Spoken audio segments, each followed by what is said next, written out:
right, aloha friends. Brian Goss here with GM Sports Media. Is another episode of Game Time with the Goss, powered by Grey Wolf Promotions. Looking for t-shirts or other fan gear? Check them out at www.greywolfpromotions.com. Today's guest is my good buddy, is Mr. Texas Volleyball Chuck Licata, Big Daddy Media, and we're excited because the next 3 days, the state championships at Caldwell Center in Garland for the UIL volleyball state title game. So very excited for that. Chuck, welcome back to the show. Hey man, it's good to be back, and certainly this is the prime time. And it's kind of ironic because we're excited to see the state championships now, especially in the first year of the 6A's or A and B Division One, Division Two separation. But at this time, it's always sad too because in 4 days, high school volleyball is done. And Yeah, that's a sad moment for us. I've talked to a couple coaches, including I talked to Haley Burns today, who's up in Amarillo, and expect her to be in Amarillo, Sandy's to be back in the title run next year. And it's just like, yeah, she says you get excited for it, and then all of a sudden it's done, and you realize, oh, we're done for the season. So it's, a little joy, but a little sadness too as we get to the finals, the final 11 at this point. yeah, very bittersweet. And then especially, those seniors that we've covered for several years moving on to college. So a very bittersweet moment, but we're excited to crown some champs. We'll have 11 state title games from teams across the state. Again, Thursday, Friday, Saturday. Thursday, we'll have the 1A game and the two 2A games. Friday, we'll have 3A and 4A games, and we'll wrap it up Saturday with the 5A and 6A games. As far as DFW and North Texas, 5 teams still alive. We have Byron Nelson in 6A. We have McKinney North and Wakeland, both who are at state for the first time ever. They're both in 5A. And then Decatur in 4A D1, and then Boyd rounding out in 3A D2. But yeah, let's start at the top there with Byron Nelson. Still the number one team in the state and as well as the country. 39-1. I think they're running a 34-35 game winning streak.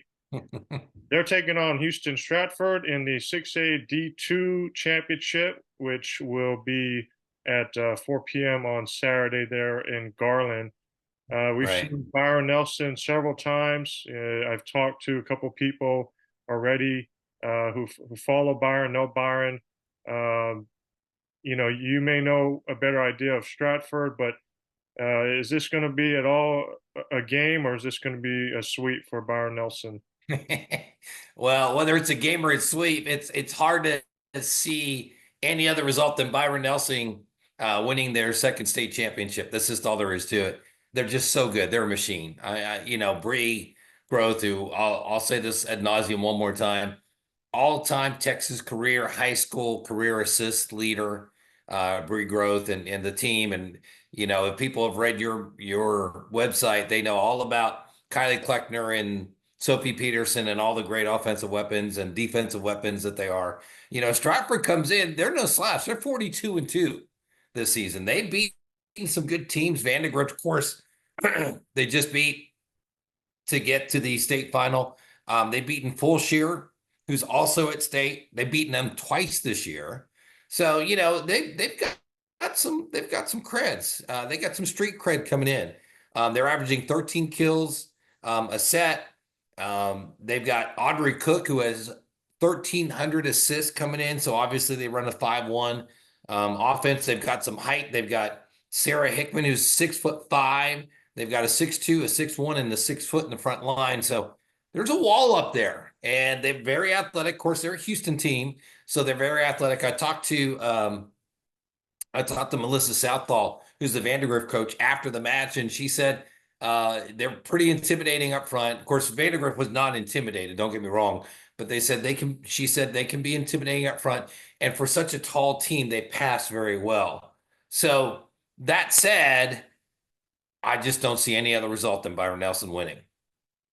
Yeah, I'm with you on that one. And this week we're doing a little fun pick'em challenge with all 11 games, and we'll post that before the first game tomorrow. But I'm with you on It's that it's so good. It's so good that you don't mind being embarrassed. That's just such a good characteristic, you Well, know? let me put it this way. I've been doing the Texas high school football one for about 3 or 4 years with, this year we have me and 19 other so-called experts. But a lot of embarrassment the last 3 years, so I'm no stranger to being embarrassed by pick. So we'll see. We got some good people on there, and yeah, we'll have some fun with it. But we're in Yep. agreement with there, Byron Nelson, which you alluded to. They're back at state, first time since 2019 when that great team went 50-2 and won 6A. If they're able to win it, they'll be the first DFW school to win a 6A title since they did it in 2019. Hmm. So we'll see. Again, Saturday night. Moving down, we have two 5A teams. 5A D1 is McKinney North. Again, first time in the state semifinals, now first time in the state title game. Just the fourth school from McKinney ISD overall to be at state. And if they're able to win on Saturday, that'll be a first for that school district. Just got to watch them, in the semis on Tuesday against Alito, and wow, what a heck of a match! Went with 5 sets, 15-13 in the fifth. Alan Brewer, the outside junior from McKinney North, the one that stood out. She's a LSU beach commit and a great server. I mean, I love when the players can do a good top spin serve, and she executed to a T. 23 service attempts, zero errors, and 5 aces. So she was Yeah. on point on that one. Gabby Rodriguez will be in the running for All Area Defensive Player of the Year at Libero. She's Texas A&M. I think she had 36 digs there against Alito. But Chloe Lewis had 20 kills, team high 20 kills. They were near just a near perfect game in terms of offense. And it went down to the wire, but yeah, I like McKinney North to win that one. Just what's your take there on 5A D1? Well, and I think this is a sign of the division between Division One, Division Two. This is a situation where we've got quite a few schools making their first ever state appearance and then first ever state championship game appearance. Now, Flower Buff is coached by Kara Wall. She's been there a long time. She's a very fundamental types coach. And to give an example, if folks remember Hebron when they won their three in a row from 16 to 18, um, Karakini was very much, now she had some talent, don't get me wrong, but she was very much a fundamentals coach first. And that's what Flower Bluff is. They're 37-12 this year. They played some really good schools. I mean, they took it on all comers. They lost to Dripping Springs this year. They lost to Ridge Point, but they beat teams like Decatur. Of course, we'll talk about Decatur in just a minute. And they beat Westlake High School, who made it to the semifinals under Miguel Sainz. So this is a very fundamental team. And kind of like O'Connor that faced Hebron in the 2018 state championship match. O'Connor was one of those surprises, and all they did was they passed and they dug you to death. If you've got patience, you can beat this team. But if you don't have the patience and you start getting like, little jumpy and like, okay, let's put something down, that's what beats you. And this is what McKinney North is facing in a Flower Buff team. Yeah, McKinney North and Flower Buff over at Corpus Christi. That one's at 2 p.m. on Saturday at the Caldwell Center. Uh, so did I hear a pick there? No, I'm not saying any more picks until you publish it. They have to go to GM Sports Media to see all the picks. Okay, all right. Don't wanna Yep. say it live, huh? I see. All right, 5AD2, 12 p.m. Saturday. That is Frisco Wakeland against Cedar Park. Again, Wakeland here at state for the first time. Another great game, 5 setter. It was a long day for me Tuesday in Garland.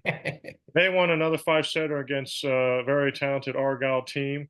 30-28 loss in the fourth set, and then bounced back and won Oh, what a great set that was. 15-12 in the fourth. Um, like with McKinney North and Wakeland, I asked the players and coaches, with volleyball, it's a game of runs. You just never know where the momentum's going to shift. Usually, you would Hmm. think the team that wins the fourth set has that momentum is going to win the fifth. Wasn't the case for those two schools. Wakeland was able to just kind of lead throughout in the fifth set. Hannah Lee, their outside middle, committed to LSU. She played phenomenal. I think she finished with 17 kills. Aubrey Fernandez, the All Star libero. Sarah Pfiffner, who's kind of a jack of all trades, plays outside as well as sets. She's committed to West Virginia. Just overall, a great performance from the Wolverines, Coach Womble. Um, and but yeah, the tough Cedar Park team. I know you've seen both schools this season. Yes, Just I have. In fact, I know Lori McLaughlin, the head coach of Cedar Park. I've known her since she coached Ridge Point to state back in, I think it was 16 or 17. And I love her. She's that kind of coach, and you know these kinds of coaches. She's the kind of coach that you want coaching your team because she gets the most out of her girls. It's not about making friends or anything, but she has that talent to get the most out of her girls. And you think about it, Cedar Park actually lost their best libero this off season. She went to Dripping Springs. But Lori has found a way. She's got a ton of talent. Okay. They've beaten Liberty Hill not once, not twice, but 3 times this year, including the playoffs. Now think about that. Liberty Hill lost to Lovejoy. And it's hard to beat a team, as you know, 3 times. It's that sports axiom. They beat them 3 times. They beat Georgetown to get to this point. They beat them twice this year. So this is a team that will take on all comers, and they're not afraid of anything.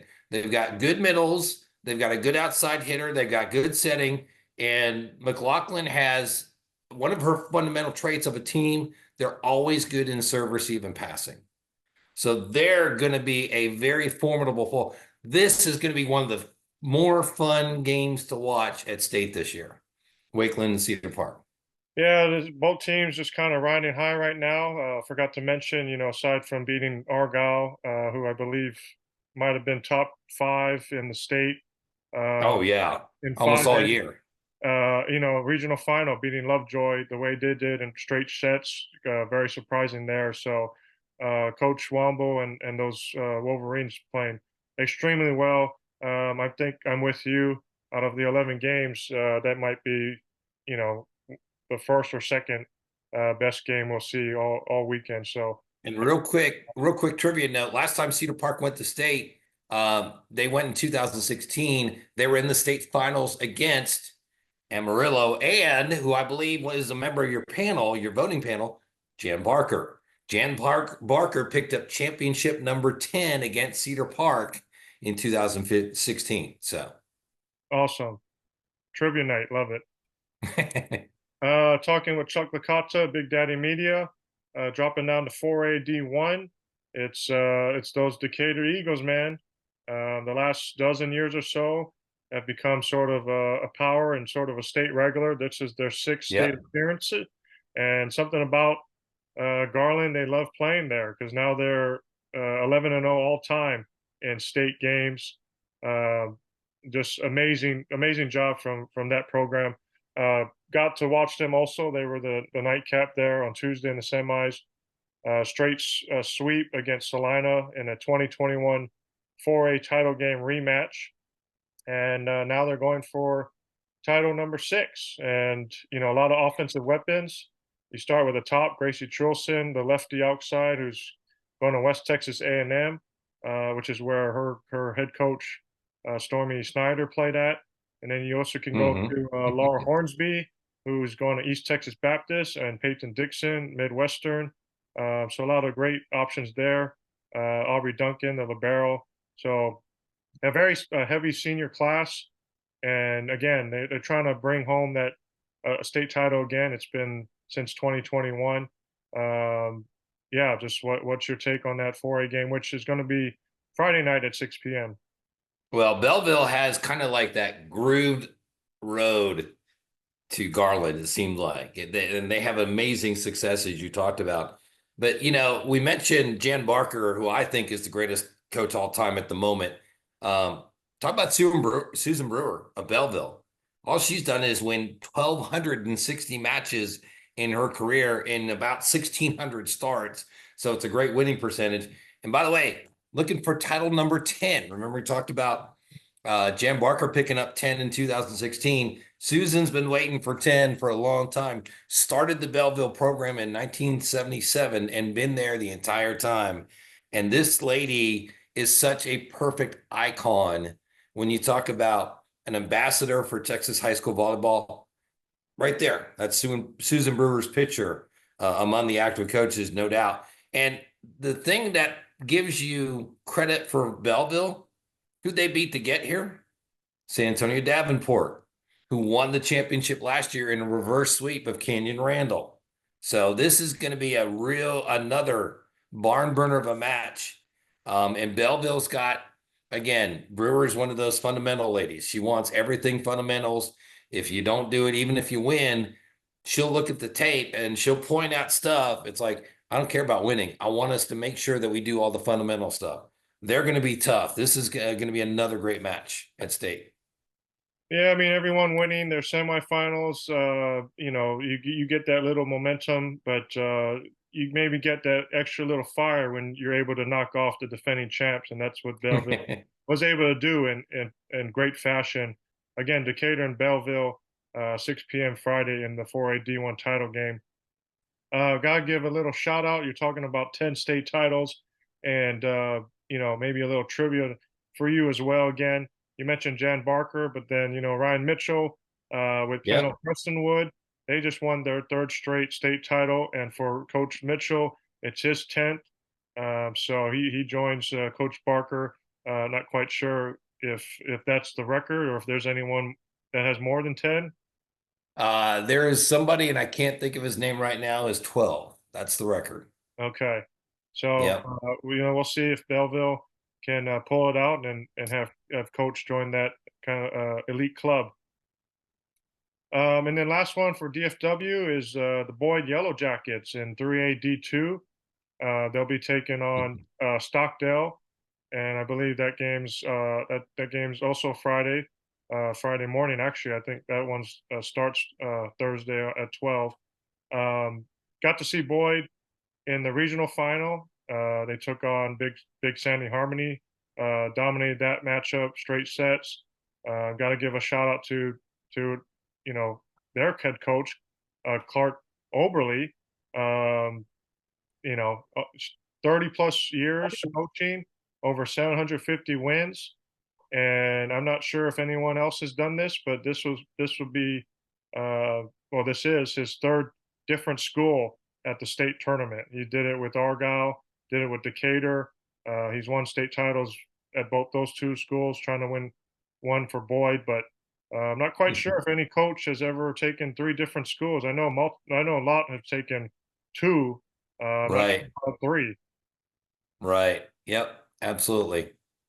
But yeah, Absolutely. Boyd, also a very experienced group, kind of that triple threat. Outside is Addie Delgado, the setter who also plays outside. They run a 6-2 is Emma Rogier, and then very good libero and Briley Wallace. So, very sound team.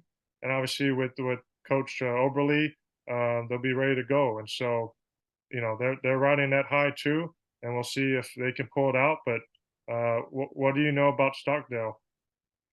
To be honest with you, I don't know a whole lot on this one. I've got to admit that you got me here because we've had so much going on the college rank. So this is one I'm going to look forward to watching in person. It's one of those that, I won't say surprise teams, but you've been at state long enough to know it's kind of like, oh, this is a matchup. I'm not too familiar with both teams. So I'm just going to have fun watching this and learning on the fly as we go. So, And again, by the you way, you did get me Barbara Coleman, and I'll admit it, I cheated. I looked it up. Barbara Coleman has 16 state titles for a head coach in volleyball. So wow, that's your Texas record. That's right. So uh, you know, I don't see anybody getting there anytime soon. yeah, we'll see. Although if Ryan Mitchell keeps coaching, I'd say he's got a legitimate shot. for sure. Yeah, if he's at Prestonwood, he'll get 6 more in a row.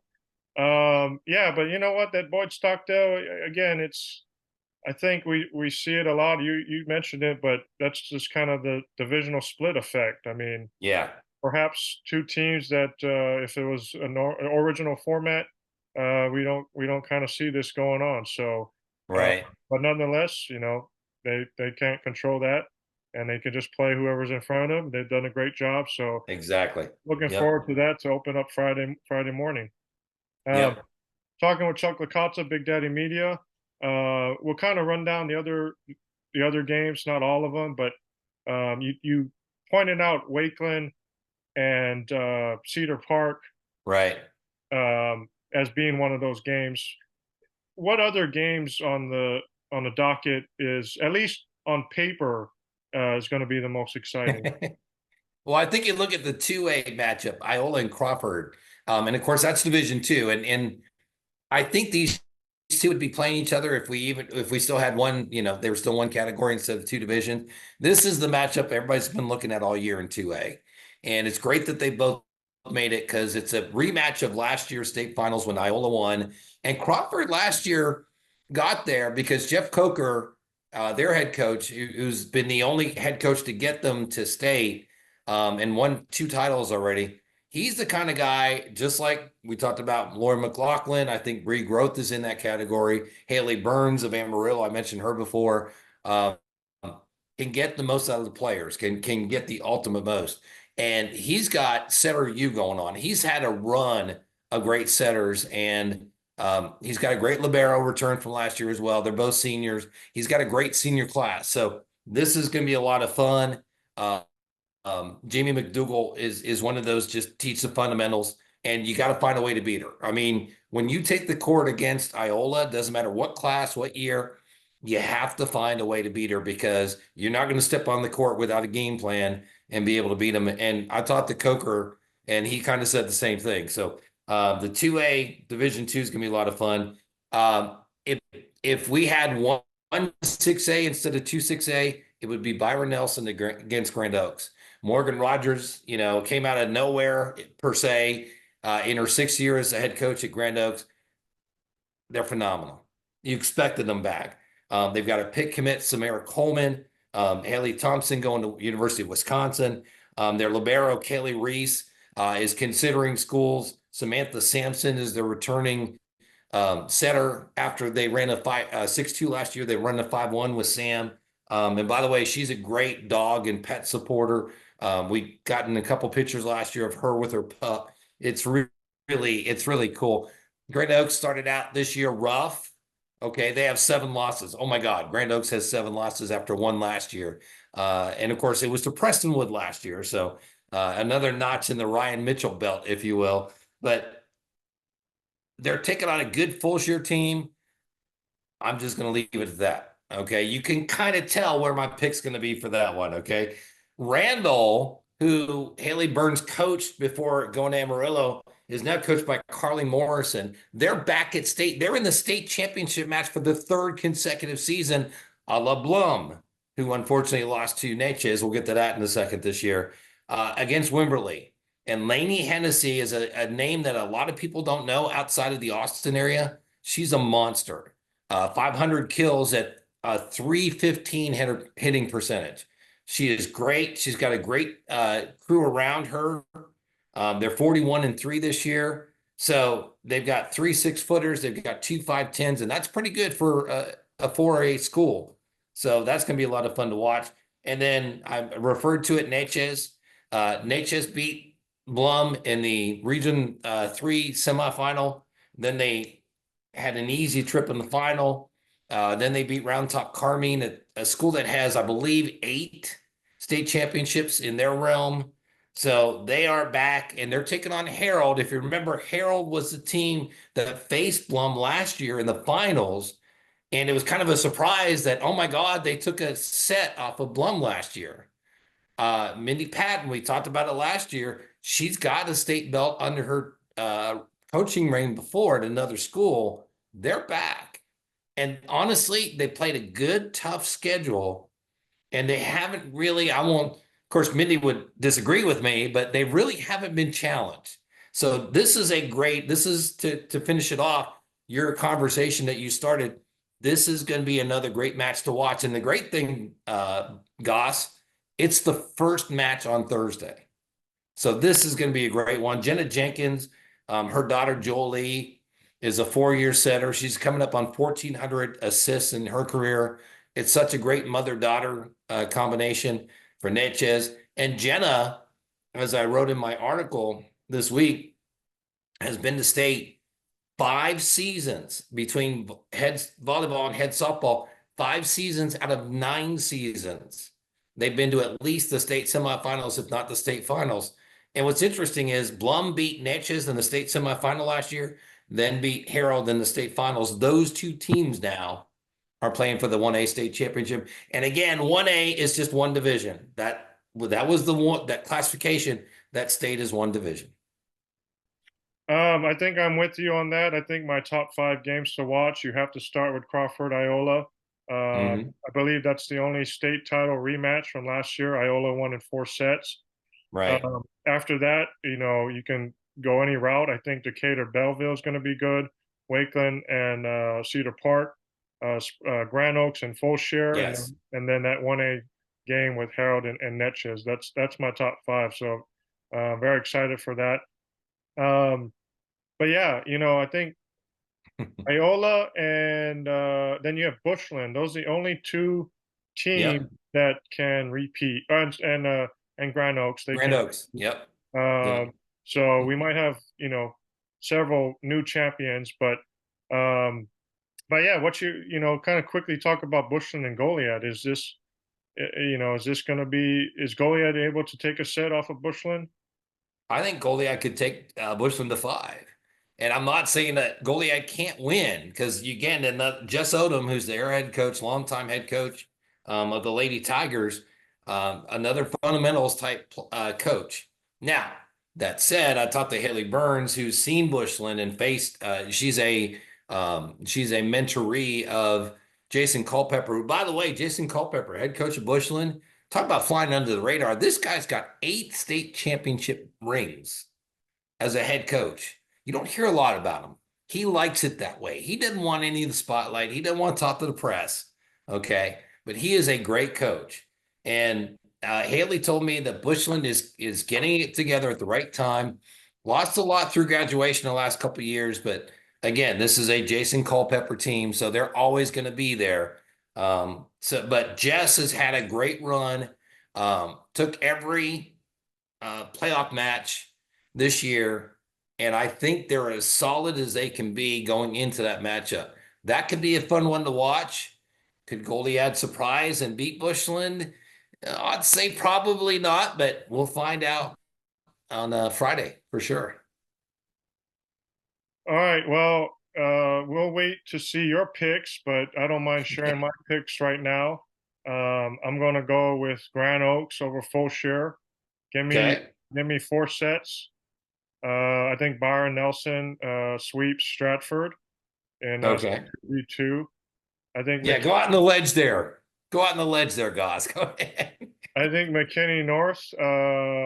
That both 5A games I think can go the distance in Mm-hmm. 5 sets. But I'm going to take McKinney North over Flower Bluff and Wakeland over Cedar Park.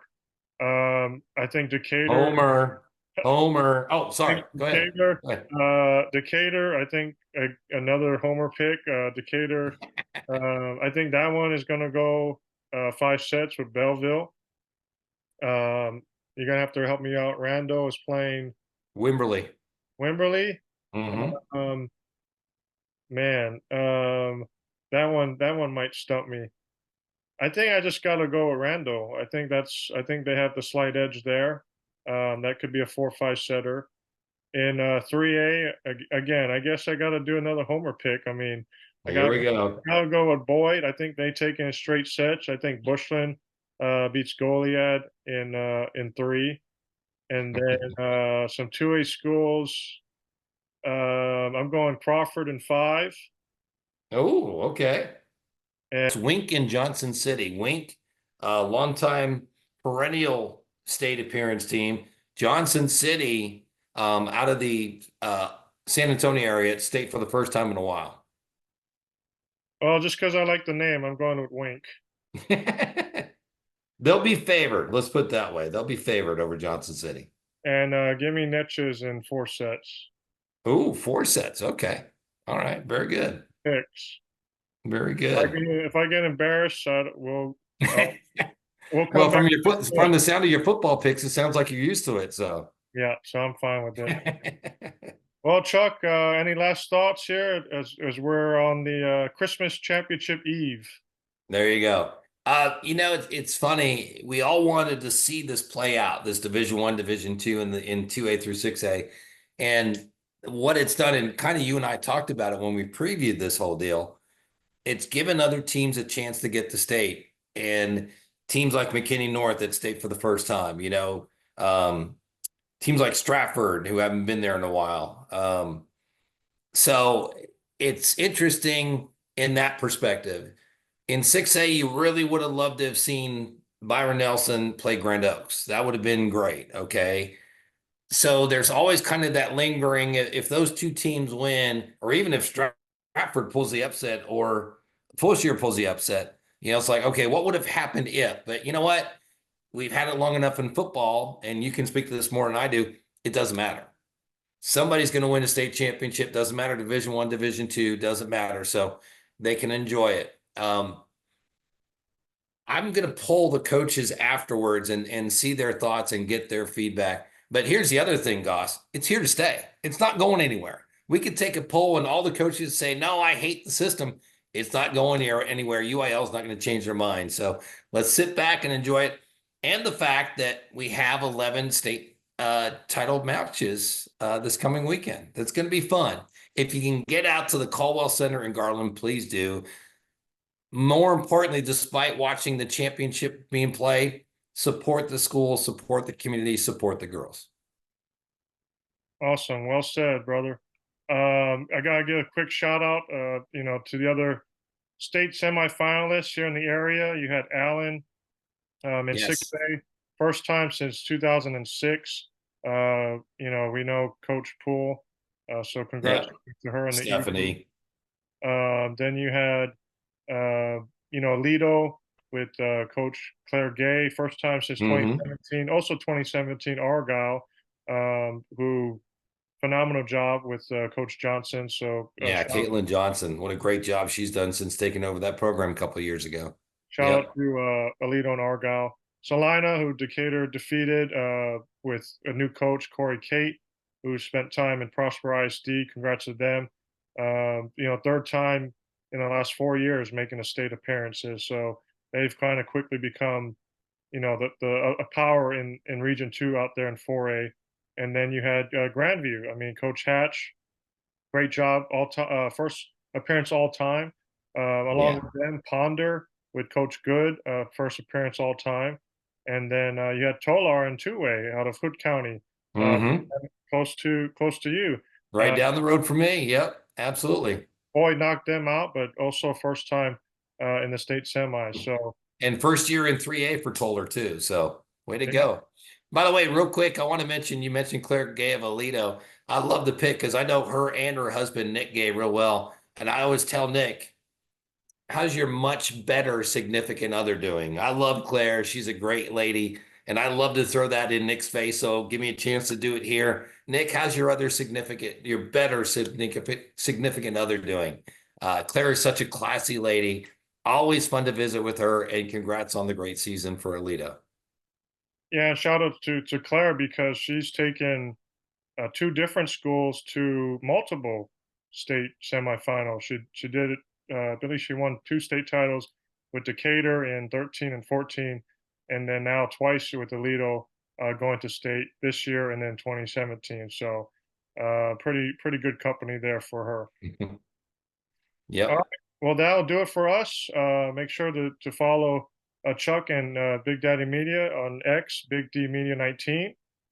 Also, check us out, gmsportsmedia.com, GM Sports Media 1 on X, as well as Gossip 41 on X. And be sure to follow our updates here starting Thursday. Again, 12 p.m. is the first games. We'll have 11 games all the way through Saturday. So check us out, and it will be a good time. If you see us, come say hi. Please do. Absolutely. Stop us and say hello. We love talking to folks. Absolutely. And be sure to check out Brian's horrible picks too in the pick 'em. Yeah. Yeah. All right. You're going down, bro. All right. We'll see. All right, that'll do it for another episode of Game Time with the Goss. Thanks to Chuck Licata, as well as our great sponsor, Grey Wolf Promotions. I'm Brian Goss with GM Sports Media. This will do it for the final volleyball podcast. Enjoy the state championships, and I guess we'll see you in 2025. Aloha.